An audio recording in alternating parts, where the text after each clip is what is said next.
চলে আসলাম আজকে আবার আপনাদের সাথে নতুন একটি ব্লগ শেয়ার করার জন্য। আজকের দিনটি ছিল ছোট্ট একটা দিন, আমার দুই ছেলেকে নিয়ে ঘোরাঘুরির দিন। মাঝে মাঝে ব্যস্ত জীবনের মাঝেও এমন ছোট ছোট মুহূর্তগুলো আমাদের খুব বেশি আনন্দ দেয়। এখন আমরা একটু বাংলাদেশি দোকানে চলে আসলাম। সেখানে বাংলাদেশের অনেক জিনিসই দেখতে পেলাম, দেখে অনেক বেশি ভালো লাগলো। আমার দুই রাজকুমার মার্কেটের ভিতরে এসেই তো গাড়ি নিয়ে খেলা শুরু করছে। আমিও চারপাশ একটু ঘুরে দেখলাম, দেখে অনেক ভালো লাগলো। তারপর আমরা রওনা হলাম লুলু মার্কেটের উদ্দেশ্যে। এদিকে আমার ছেলে ছোট ছোট পায়ে হেঁটে হেঁটে যাচ্ছে গাড়ির দিকে।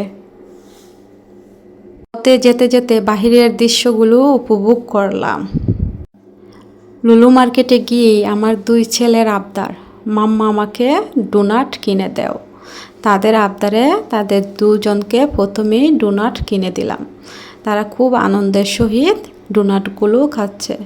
এখন আমার কিছু প্রয়োজনীয় জিনিস আছে যেগুলো আমার লাগবে। এখানে আমি প্রথমে আমার জন্য তান্দুরি মশলা, বিরিয়ানি মশলা এগুলো কিনে নিলাম। মার্কেটে গেলে আমার দুই ছেলে, দুই রাজপুত্রর আরেকটি ছোট্ট আবদার থাকে, মাম্মা আমাদেরকে চকলেট কিনে দাও। তাদেরকে দুইটি চকলেটও কিনে দিলাম। এদিকে আমরা চলে আসলাম শর্মার দোকানে। আমার ছোট্ট ছেলে দাঁড়িয়ে দেখছে শর্মা কিভাবে বানানো যায়, সেও বানাবে শর্মা, তাই দেখে চেষ্টা করে শিখছে আর কি। এদিকে আমরা শর্মা নিয়ে নিলাম। এখন আমরা আমাদের নিজেদের দোকানে চলে আসলাম। এসে আমরা সবাই মিলে একসঙ্গে শর্মা খেলাম। সবাই বলবেন আমার ভিডিওটি কেমন হলো। আসসালামু আলাইকুম, আল্লাহ হাফেজ।